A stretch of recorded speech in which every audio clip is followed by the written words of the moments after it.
परब्रह्म ईश्वर ने पूरी सृष्टि की रचना केवल एक प्रहर में कर दी थी, किंतु जब उन्होंने स्त्री को बनाया तो उन्हीं परमेश्वर को पूरे 7 दिन और 7 रातें लग गईं,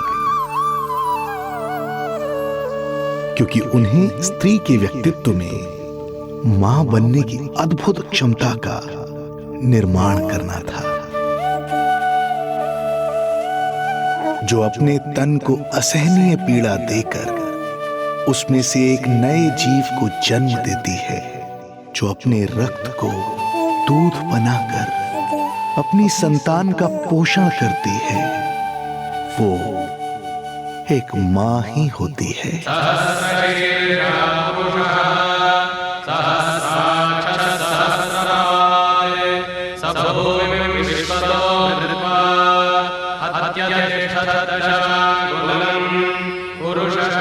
स्वयं भगवान श्री विष्णु भी मां की इस ममता से दूर ना रह पाए, विवश हो गए धरती पर अवतार लेने के लिए।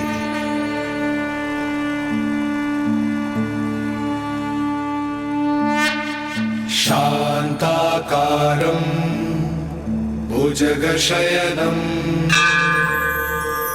पद्मनाभं सुरेशं विश्वाधारं गगनसदृशं मेघवर्णं शुभांगं लक्ष्मीकान्तं कमलनयनं योगी वीरध्यानगम्यं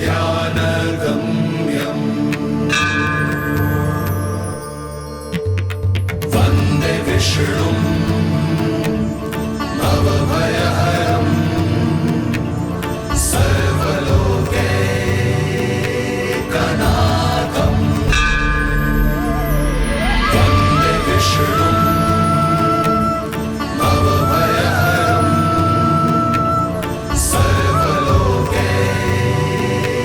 सर्वलोकैकनाथम्।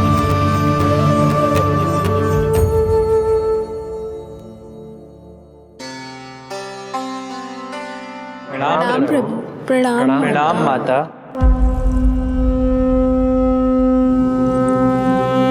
माता, प्रभु, दुष्कंस के अत्याचार दिन पर दिन बढ़ते ही जा रहे हैं।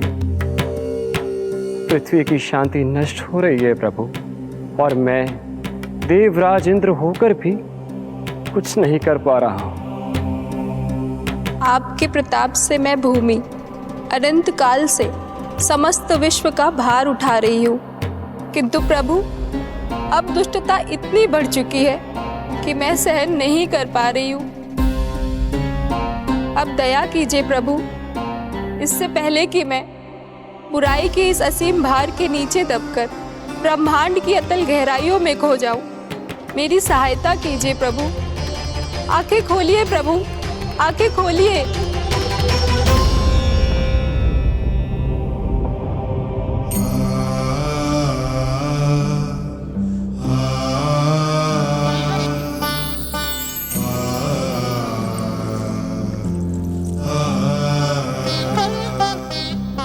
चिंता मत कीजिए, समय की पुकार को अनसुना नहीं करूंगा। मैं आप सबका कष्ट हरूंगा। मैं अवश्य अवतार लूंगा, मैं अवश्य अवतार लूंगा, मैं अवश्य अवतार लूंगा। श्री कृष्ण के रूप में, श्री कृष्ण के रूप में, श्री कृष्ण के रूप में।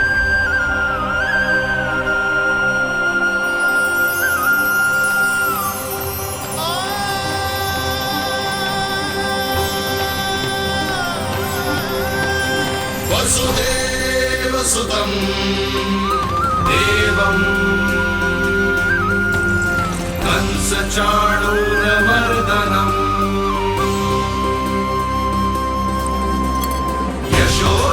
यशोदपरमानन्दम् कृष्णं वन्दे जगद्गुरुं, कृष्णं वन्दे जगद्गुरुम्।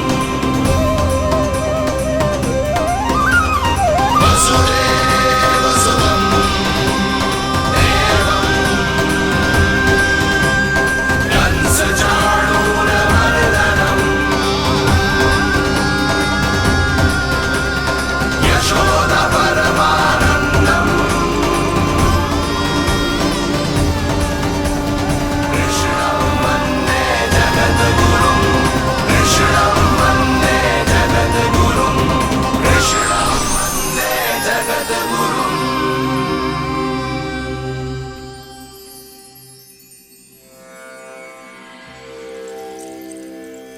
कंस का वध करूंगा।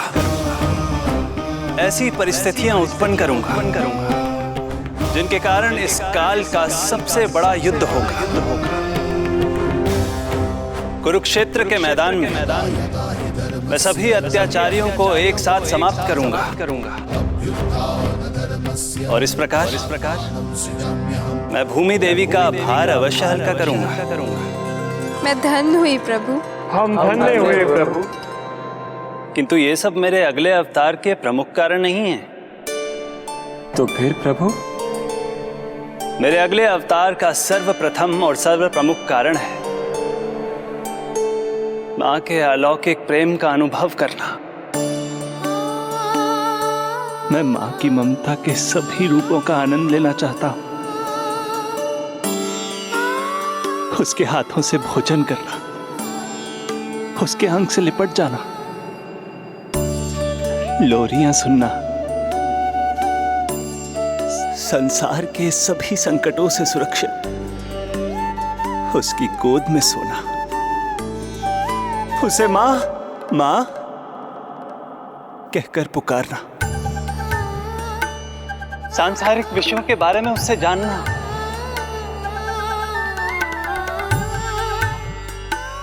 और फिर कोई शैतानी कर उसके आगे आगे भागना,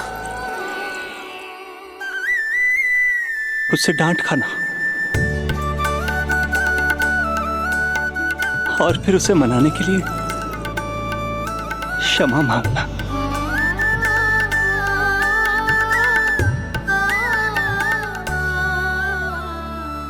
कितना आनंद आएगा जब वो मुझे दंड देने के लिए मेरे पीछे पीछे दौड़ेगी और मैं उस डर से सभी दिशाओं में भागता फिरूंगा। और फिर जब वो थक कर हाँफते हाँफते रुक जाएगी तो मैं स्वयं उसके पास जाऊंगा, उसकी ममता भरी गोद में समा जाऊंगा।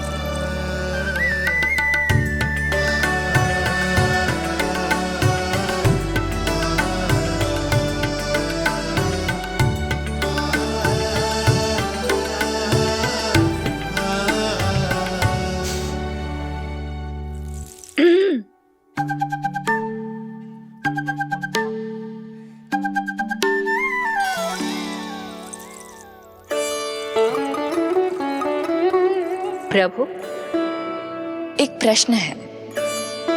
माँ और संतान के अद्भुत रिश्ते के इस आनंद को आप किसके साथ अनुभव करना चाहते हैं?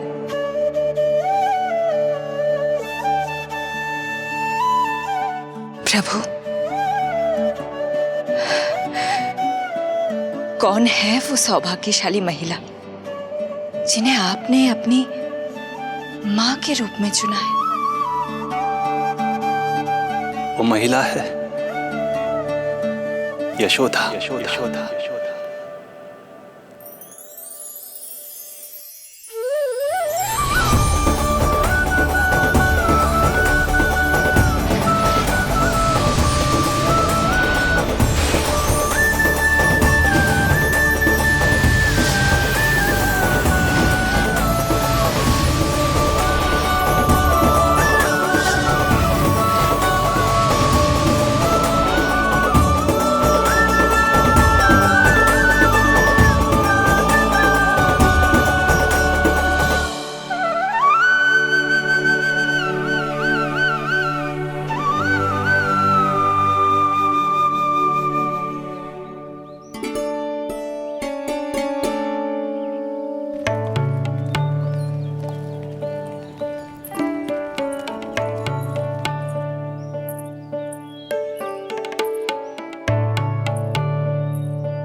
यशोदा आ जाएगो। आपके जैसा बड़ा ना है कि रास्ता ढूंढते हुए अपने आप घर लौट आएगो। बस 6 महीने का बालक है, अबोध है। हे नारायण, क्षमा करना, अपने पति देव से ऊंचे स्वर में बात कर ली मैंने।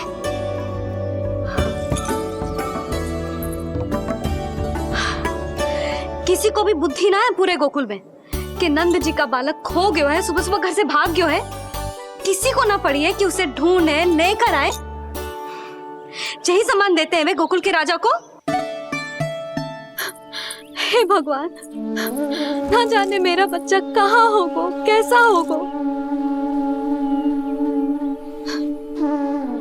कितना समय होगा है, अब तक तो भूख भी लगी आई होगी उसे।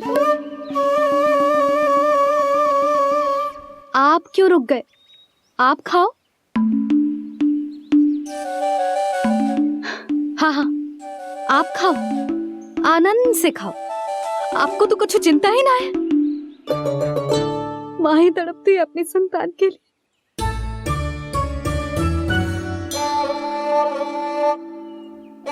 अब क्या खाली पेट काम पे जानो है?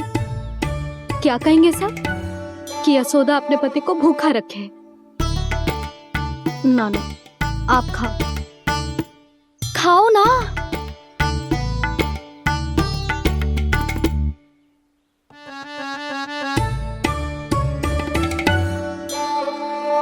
गुड़ के लड्डू कितने पसंद है उसे, कब से बना के रखे हैं। यशोदा, तुम स्वयं क्यों नहीं जाकर ढूंढती उसे? लड्डू भी खिला दियो और घर वापस भी ले आएंगे। जाओ, शीघ्र जाओ।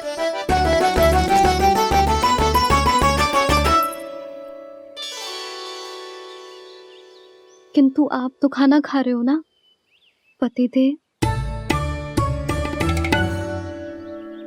वही तो, मैं खाना खा रहा हूं, परंतु वो भूखा है।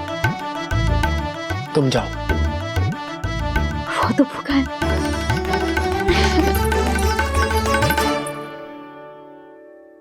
ये बनेगी श्री हरि के अगले अवतार की माँ।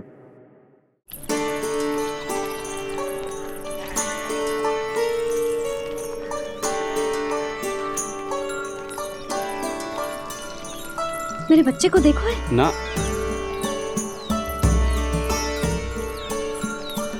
काकी, मेरे बच्चे को देखो है। नहीं नहीं,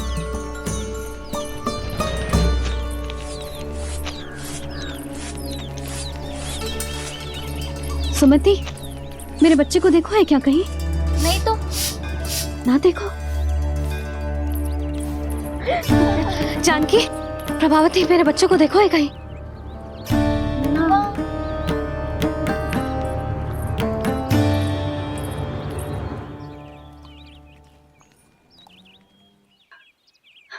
कहाँ है तू? देख, तेरी मैया कितनी चिंतित हो रही है, और तू है कि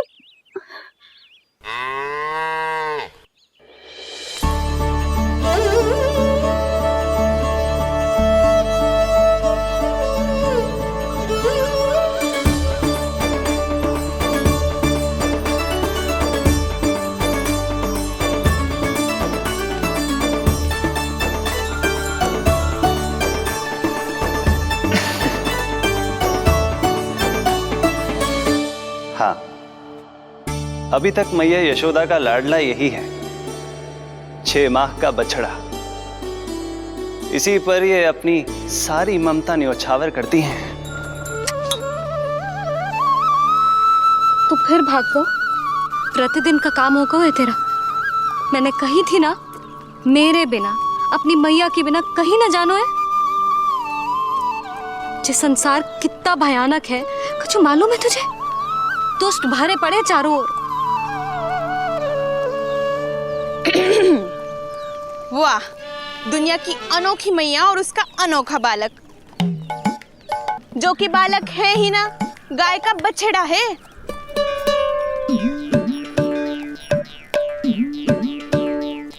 तो लक्षणा, तुम्हारी जे दशा कौन ने की? और कौन ने? जे तुम्हारे सपूत ने कूद फाड़ के मेरे पूरे बगीचे का सत्यानाश कर दो है। मेरा रामू ऐसा कर ही ना सकता। जे क्यों आएगा तुम्हारे बगीचे में? रंग बिरंगे फूलों के लिए। फूलों के लिए? हाँ, जीप लपलपाती है इसकी मेरे फूलों के लिए। सुबह सुबह भाग के आ जाता हो इन्हें खाने के लिए। फूल खाने?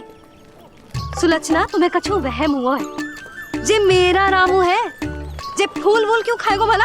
अच्छा, तो फिर आप ही इसका मुंह खोलो और स्वयं देख लियो।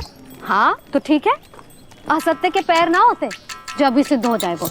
रामू मुंह खोल के दिखा। मैया की कहीं मानते हैं ना, मुंह खोल। रामू सुलक्षणा चाची को दिखा दे कि तूने उनके फूल ना खाए। चल मुंह खोल, मुंह खोल।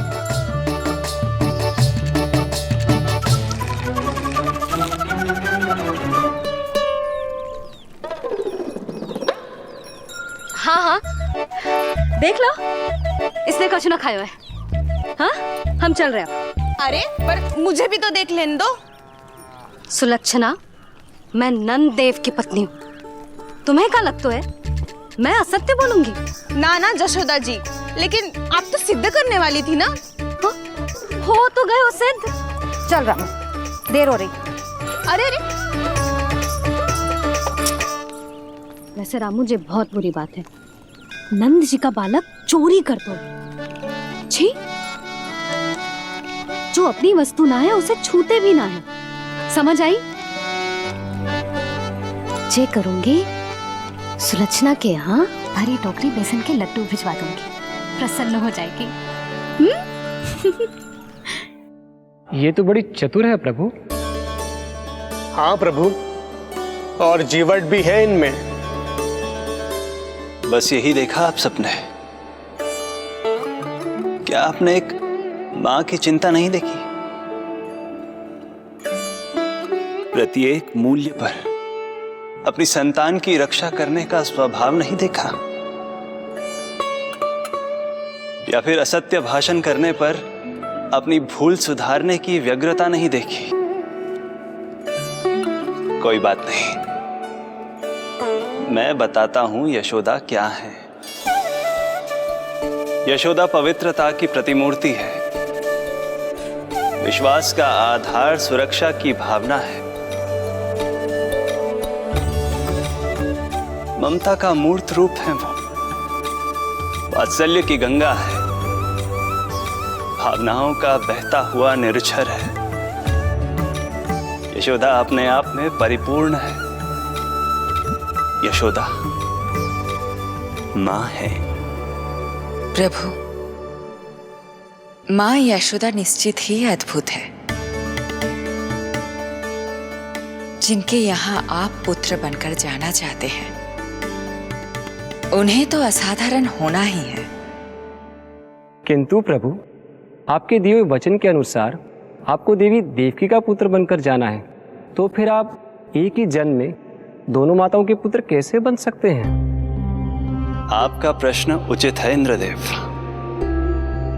पूर्व काल में प्रजापति सुतप्पा और उनकी पत्नी प्रश्नी ने मेरी घोर तपस्या की थी। उनके आग्रह करने पर मैंने उन्हें वरदान दिया था कि जब वो देवकी और वसुदेव के रूप में पृथ्वी पर आएंगे, तब मैं उनका अष्टम पुत्र कृष्ण बनकर जन्म लूंगा। पर मैया यशोदा के वात्सल्य प्रेम ने मुझे दुविधा में डाल दिया, क्योंकि वो भी तो पिछले जन्म से ही है ना। पिछले जन्म से?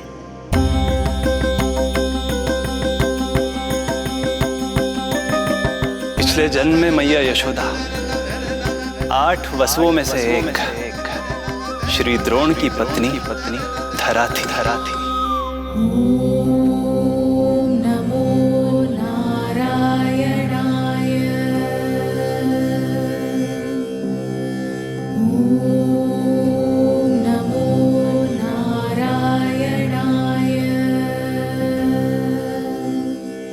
दोनों सहस्त्रों वर्षों तक निरंतर मुझे पुत्र रूप में पाने की मनोकामना के साथ घोर तपस्या करते रहे।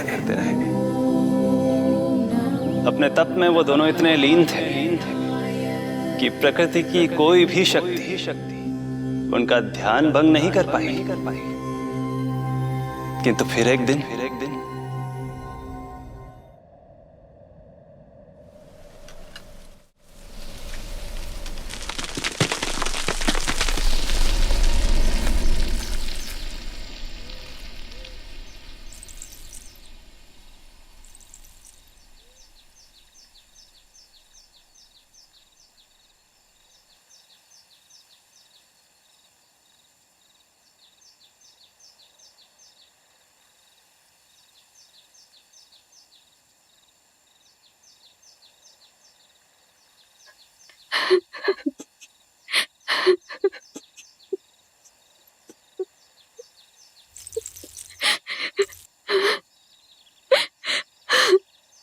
हमारे भक्ति में ऐसी क्या कमी रह गई प्रभु कि अभी तक आपके दर्शन का सौभाग्य नहीं मिला। अब तो सैकड़ों वर्ष बीत गए हैं आपका सुमिरन करते हुए।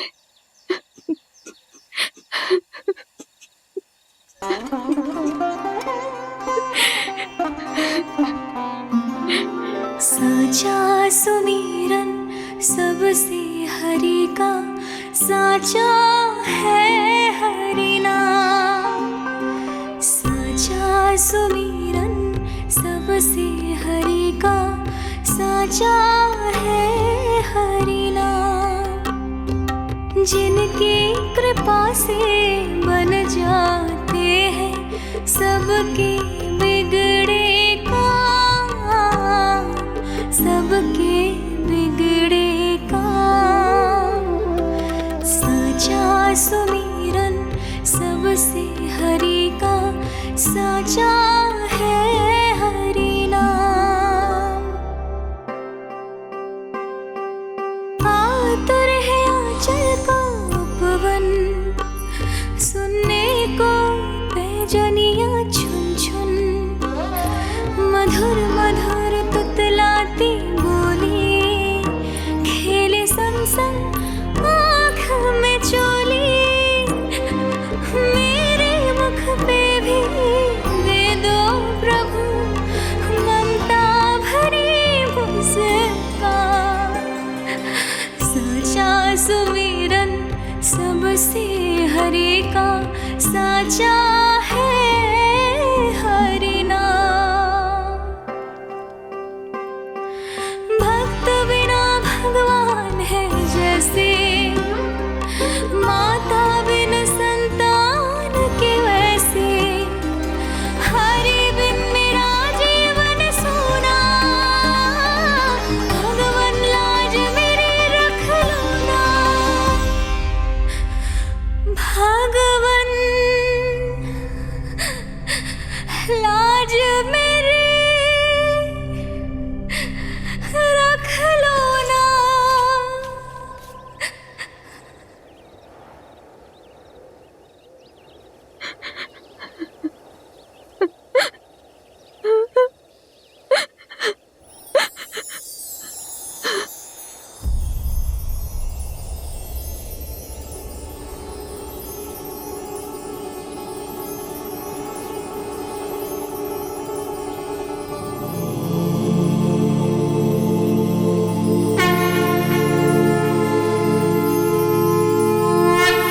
सशंख चक्रम सकिरीट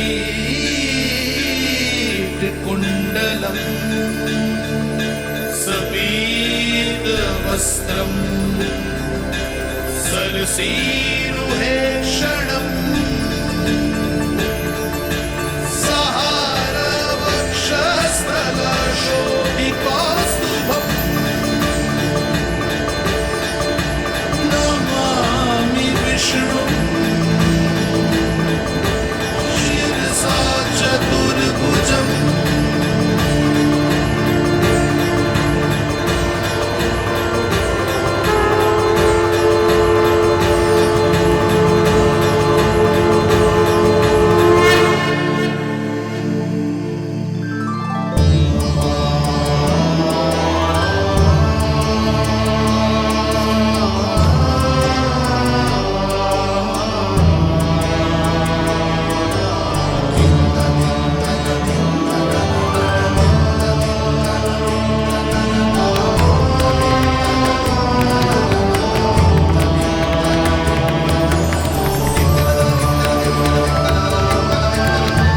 कहिए कहिए, क्या वरदान पाना चाहते हैं आप? प्रभु, हम आपकी सेवा करना चाहते हैं, परंतु भक्त की भांति नहीं, अभी तो माता पिता के समान। आपका एक पुत्र के रूप में पालन पोषण करें। आप हमें माँ पिता के भांति प्रेम दें और हम आप पर अपनी ममता न्योछावर कर सकें। बस इतनी ही इच्छा है प्रभु। आपकी इच्छा पूर्ण होगी। मैं आपकी संतान के रूप में अवश्य आऊंगा, किंतु उसके लिए आपको मेरे अगले अवतार के बाद एक और अवतार की प्रतीक्षा करनी होगी, क्योंकि अगले जन्म के लिए मैं पहले ही ये वरदान माता देवकी को दे चुका हूं। प्रभु, किसी भी जन्म में आपको अपने पुत्र के रूप में पाना मेरा सौभाग्य होगा, किंतु मेरी ममता मेरे वश में नहीं है। प्रभु, आप साक्षात मेरे सामने खड़े हैं, किंतु मेरे नेत्र आपके इस दिव्य चतुर्भुज रूप को नहीं देख पा रहे। इन्हें तो आप अभी से बाल रूप में दिखाई दे रहे हैं। मेरे भीतर उमड़ती ममता की ज्वार का अनुभव कीजिए प्रभु। केवल कल्पना मात्र से मेरा वक्ष स्थल दूध से भराया है। ये गोद तरसने लगी है, मन अभी से लोरियां गाने लगा है। मेरे इस अनुरोध को स्वीकार कीजिए प्रभु, कृपा करें। इस मां से और प्रतीक्षा ना करवाए प्रभु, और प्रतीक्षा ना करवाए। उस पल माता धरा की ममता भरी भक्ति और प्रेम भाव को देखकर मेरे मुख से भी वो शब्द निकल ही पड़ा जिसे एक बच्चा पहली बार बोलना सीखता है, माँ। माँ, माँ, माँ। अब ये प्रतीक्षा केवल आपकी ही नहीं, मेरी भी होगी, मेरी भी होगी। मैं भी तरसूंगा आपका पुत्र बनने के लिए, पुत्र बनने के लिए। इस समय मैं विवश हूँ, समय मैं विवश हूँ, समय मैं विवश हूँ, किंतु मैं आपको वचन देता हूँ, आपको वचन देता हूँ, आपको वचन देता हूँ, मैं आपकी संतान बनकर अवश्य आऊंगा, मैं अवश्य आऊंगा, मैं अवश्य आऊंगा। प्रभु,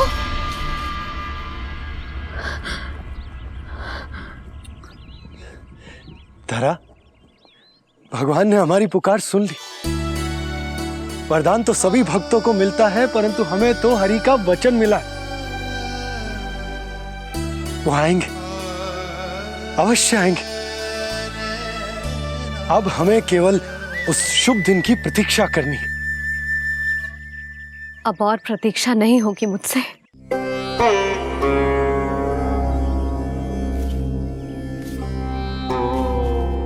हमने सहस्त्रों वर्षों तक तपस्या की, ये समझ लो कि वो तपस्या अभी शेष नहीं। श्री हरि को अपने सामने देखकर मेरी व्याकुलता का बांध टूट गया है। 2 जन्म बहुत बड़ा समय होता है स्वामी। अपने पुत्र के रूप में हरि को गोद में खिलाने के लिए अब मैं और 2 जन्मों तक प्रतीक्षा नहीं कर सकती।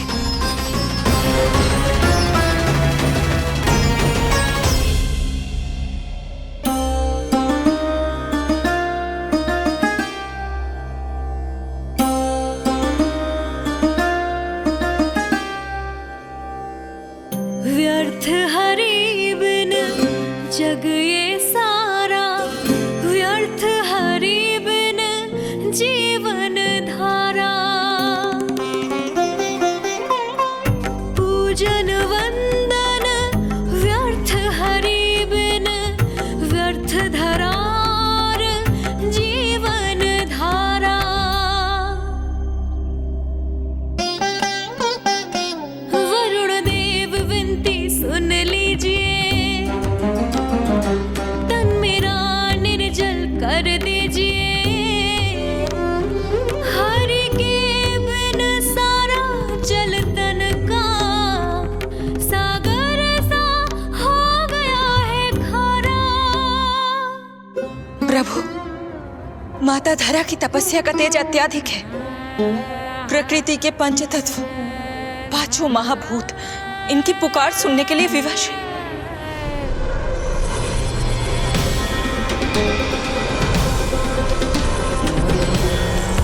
धरा, प्रिय, ये क्या कर रही हो?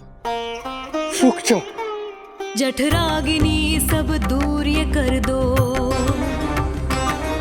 अग्नि देव मेरे ताप को हर लो। माता जो वंचित ममता से, जग में नहीं उसको कुछ प्यारा। पूजन वंदन व्यर्थ हरि बिन व्यर्थ धरार जीवन धारा। प्रभु, यदि अग्निदेव अपना अग्नि तत्व वापस ले लेंगे तो इनकी पाचन शक्ति नष्ट हो जाएगी और जीवित रहने के लिए शारीरिक तापमान भी अति आवश्यक होता है। यदि वही विलुप्त हो गया तो धरा, तुम्हें मेरी सौगंध मत करो ये। हे भूमाता आकृति दाता, मिथ्या है ये माटी का ढांचा। माटी मुक्त करो इस तन से, जब ना मिला हरि का सहारा। प्रभु, भू तत्व ही तन को भार देता है, उसके बिना ये तो पूरी तरह से ढह जाएंगी। धरा, धरा, ये क्या हो गया? बस करो अब। प्रभु, कुछ कीजिए। मैं संसार का संचालक हूं देवी। नियमों का पालन करने के लिए मैं भी बाध्य हूं। जो वचन मैं पहले ही माता देवकी को दे चुका हूं, यदि मैं चाहूं तो भी उसे तोड़ नहीं सकता।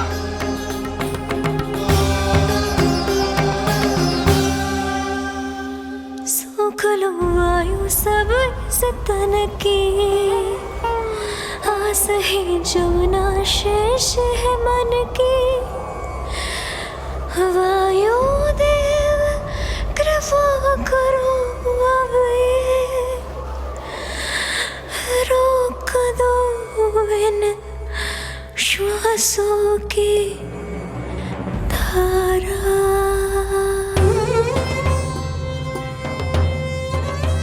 प्रभु, प्राण वायु के बिना प्राणों का बचना संभव नहीं।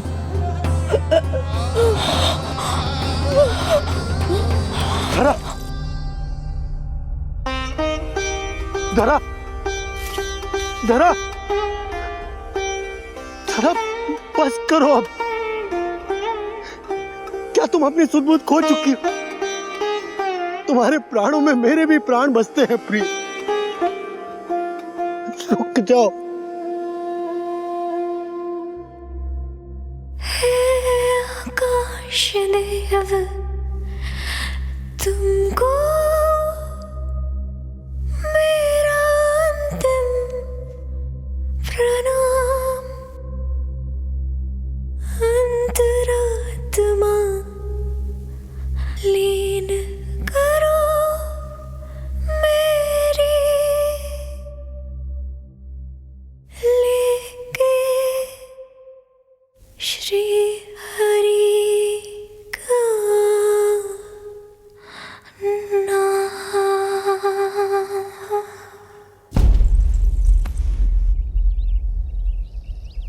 धरा, धरा, धरा, ये क्या कर लिया तुमने? धरा,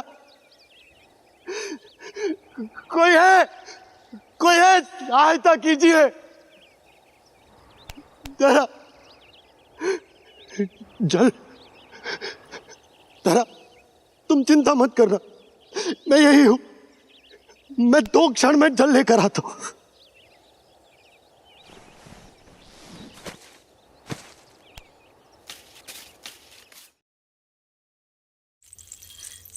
प्रभु, आप नियमों से तो अवश्य बंधे हैं, परंतु आप लीलाओं के स्वामी हैं। कोई तो उपाय निकालिए। आपने इन्हें मां कहकर पुकारा है। मां की प्राण रक्षा पुत्र नहीं करेगा तो और कौन करेगा?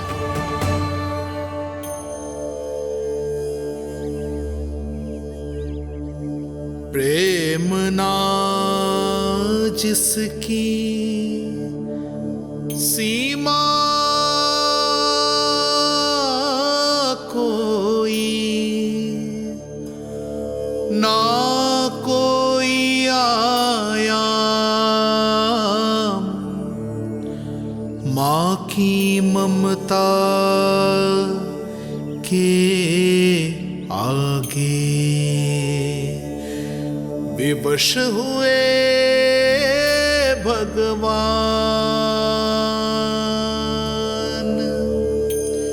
विवश हुए भगवान।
प्रभु नहीं, पुत्र कहो मां।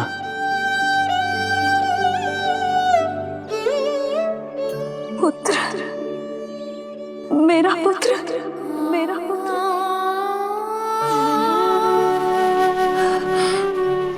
आज जैसे आपने मुझे अपनी गोद में लिटा रखा है, क्या कुछ ऐसा नहीं हो सकता कि शीघ्र ही मुझे आपको अपनी गोद में खिलाने का अवसर मिल जाए? आज तो मैं केवल मूर्छित हुई हूं, किंतु शीघ्र ही यदि मुझे आप पुत्र रूप में ना मिले तो मेरे प्राण चले जाएंगे। ऐसा ना कहो मां।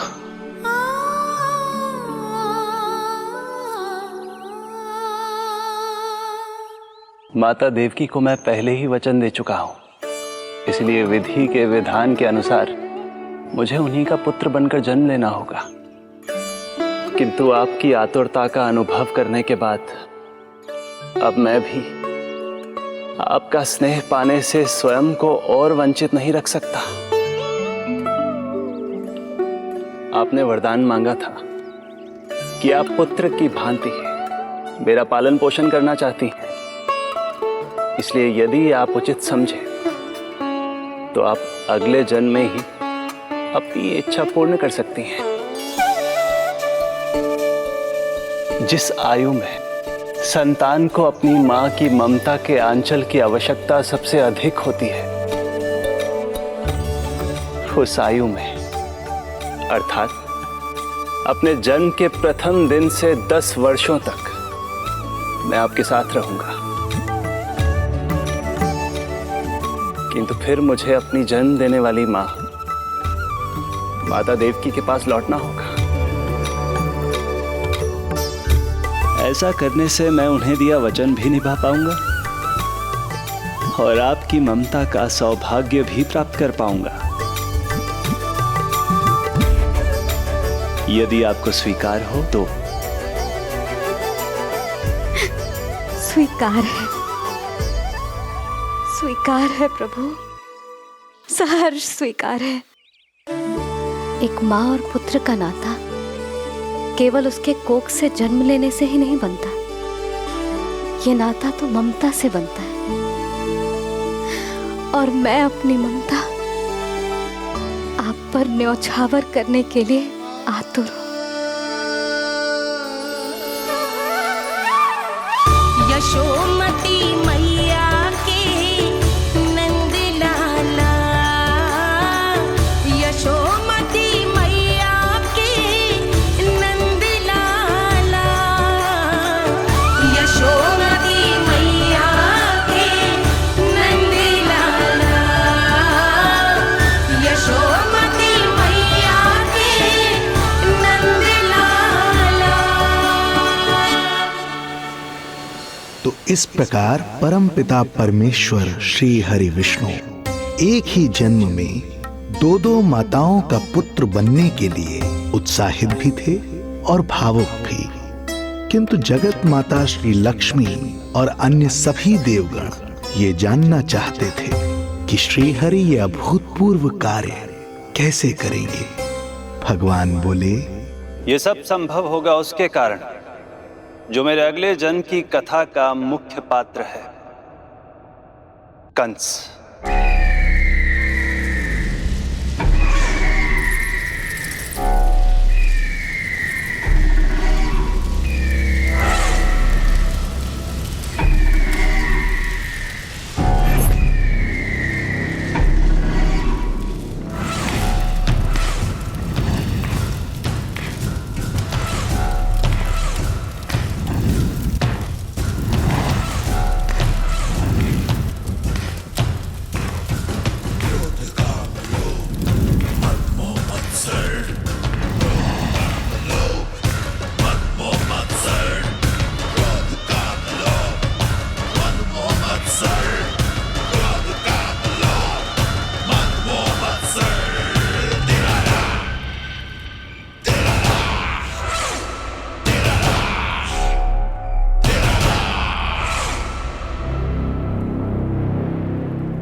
जब जीवन पर संकट हो तो अभिमान अर्थहीन होता है।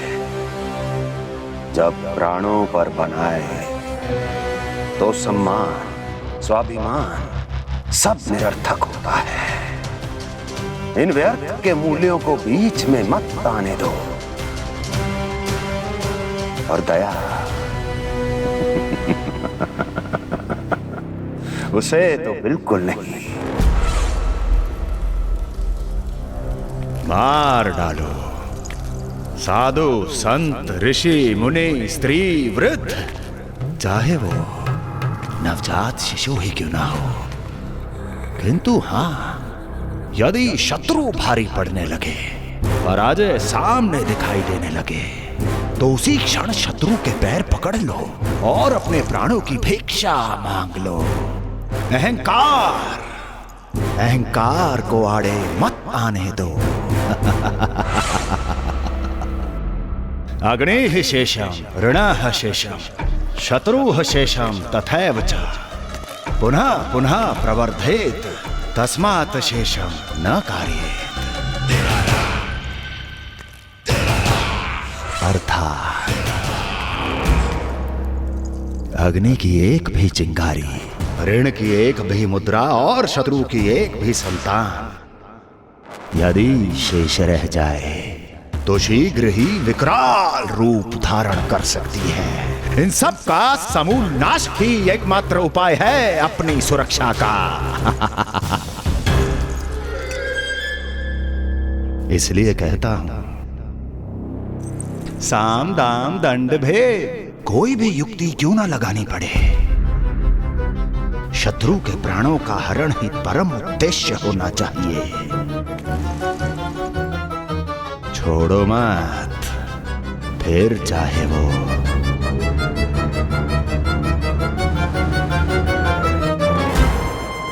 विष्णु ही क्यों ना हो।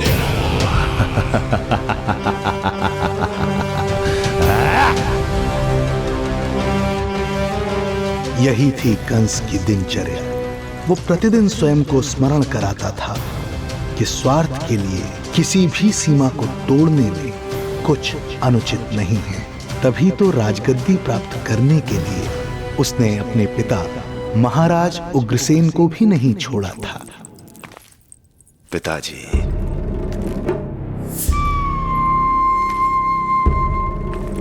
हो सके तो मुझे क्षमा कर दीजिएगा। कल्पना भी नहीं की थी कि मैं आपके साथ ऐसा व्यवहार करूंगा। आपको प्रतीत हो रहा होगा कि मैं क्रूर हूं, स्वार्थ में अंधा हो गया हूं, किंतु मैं विवश हूं।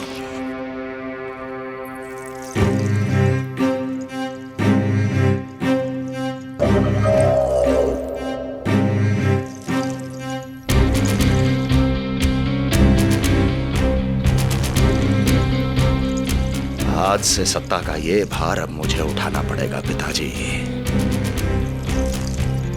क्योंकि आप तो अत्यंत दयावान हैं। अपनी आवश्यकता से अधिक प्रेम आपको अपनी प्रजा से है, किंतु मैं ऐसा नहीं। मैं अपने शत्रुओं का काल हूं। तभी तो मेरे प्रति दुर्भावना रखने वाले मेरे सम्मुख आने से पहले थर थर कांपते हैं। इसलिए मथुरा का राज सिंहासन मेरे साथ अधिक सुरक्षित रहेगा, क्योंकि मैं आपसे अधिक उपयुक्त हूं पिताजी। मेरा विश्वास कीजिए। हृदय पर गोवर्धन पर्वत रखकर मुझे यह निर्णय लेना पड़ रहा है पिताजी।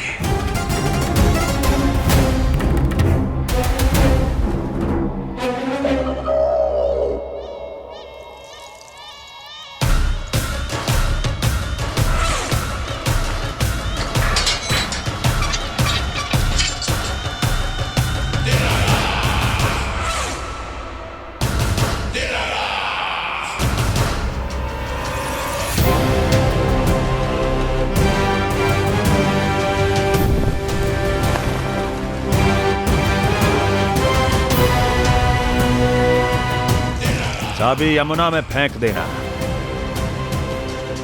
कोई कितना भी क्रूर, कठोर राक्षस ही क्यों ना हो, किसी न किसी के लिए उसके हृदय में भी प्रेम उपजता ही है। कंस भी इस नियम का अपवाद नहीं था। इस संसार में एक जीवात्मा ऐसी भी थी जिसे वो स्वयं से भी अधिक स्नेह करता था, और वो थी उसकी लाडली बहन देवकी।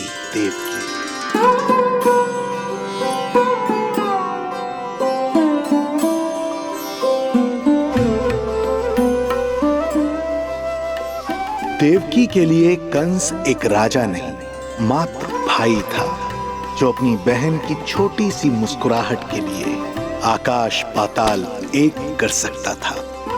अत्यंत धूमधाम से उसने अपनी देवकी का विवाह यादवराज वसुदेव के साथ संपन्न करवाया। रुको, रुको।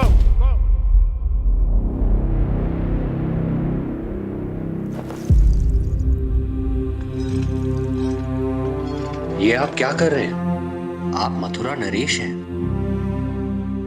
नहीं कुंवर जी, आज मैं मात्र वो भाई हूं जो अपनी प्रिय बहन के साथ बस कुछ क्षण और व्यतीत करना चाहता है। कंस के हृदय में देवकी के लिए उमड़ता प्रेम का सागर तब अचानक सूख गया जब उसने ये आकाशवाणी सुनी। महापापी अत्याचारी कंस